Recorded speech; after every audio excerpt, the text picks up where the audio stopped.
Yo, what's up? Good afternoon, guys. This is Chris TV. Welcome back to my channel, guys. Guys, medyo mga 4 PM na. Medyo madilim ngayon dito sa amin kasi pumapatak-patak gayang ulan, guys. May mga ambon-ambon na manakanakang ambon ngayong hapon, guys. So, may nakita kasi akong guys, yung isang bloko na danyo, guys, na buntis na siya. Itatry ko siya ulit na i-breed, guys. So, yung female natin na buntis na kasi, guys. Yan o. No choice na rin tayo, guys. Kasi nga, nag-iisa na lang talaga yung ating adult na male. Si yellow. Yellow ba to?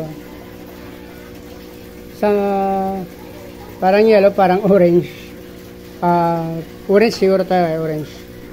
Siya na lang yung natira natin, guys. No choice na tayo. Itatry natin siya na rin i-partner. So, next month pa kasi yun, mayroon na tayo doon na future breeder na medyo young adult pa lang, guys. So, titignan natin, guys, yung natin, mabili na kasi, guys. Oh. Kasi yung isa, guys, napansin ko kasi yung isa, parehas to silang buntes. Napansin ko parang nag-drop siya. Kasi kahit puro babae sila, guys, pag nagabulan sila, nagigit-gitan sila, habulan,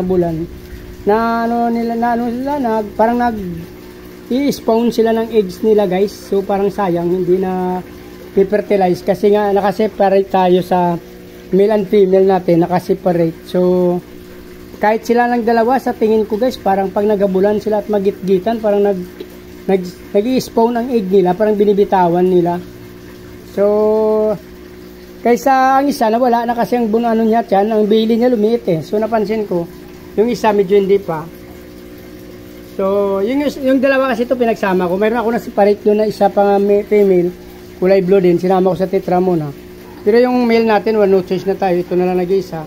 Kaya tatry natin to kung siya talagang nakakapaanak. Kasi since namatay na yung yellow natin na partner niya. So, ngayon natin siya husgahan kung talaga siya ang nagpapabuntis or yung namatay na magkasunod, yung green saka yung isang yellow ang nagpapabuntis sa ating mga female. Kasi ngayon lang, guys, sa pagbibreed ko, number 1 hanggang number 8, number 9 na to, guys eh. So lagi ko siyang kasama. So pero may kasama siyang laging male. Yung una, nandito pa yung neon green natin, kasama natin si neon green. Kasunod yung kasama niyang si yellow. So nanganak naman sila, guys. Nagda-drop naman ng egg yung mga female natin at napifertilize naman. Pero ngayon, nawala na si neon green, nawala rin si yellow ko na parehas male. So natira natin ngayon siya na lang mag-isa, si orange.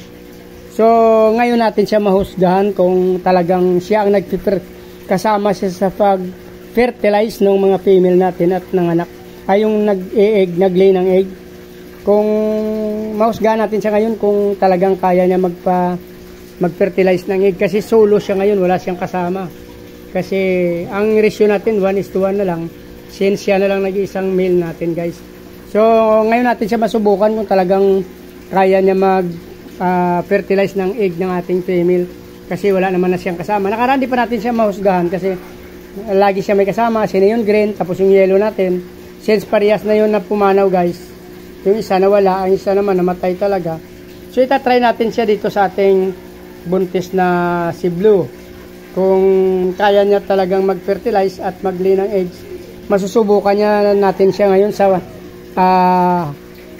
batch number 9 natin siya masubukan. Kasi sa batch number 1 hanggang number 8, may kasama siya sa lagi na male, guys. So ngayon siya natin itatry natin. So i-acclimate na natin kahit 10 minutes to 15 minutes. Since malamig naman, halos hindi naman magkakalayo yung ating temperature nila. Dito, guys, mayroon na tayo dito stock water. Nilagyan natin na asin sa kaunting methylene blue. Tapos mayroon tayo breeding tub. Nilagyan natin ng breeding cage dyan. Yung mayroon na rin tayong air pump dyan. So, kunin natin yung ating male. Natin sila ng mga 10 minutes lang ito, guys. Sa tingin ko, para parehas lang naman ng niya, temperature. Ipuin natin. Dito kasi siya galing. So, pwede na natin bitawan pala, guys. Sa tingin ko, parehas ng temperature nila, mas malamig dito, guys. So 10 minutes nating bago pakawalan. So, ito na lang guys, update ko na lang kayo bukas. Kung sana positive tayo.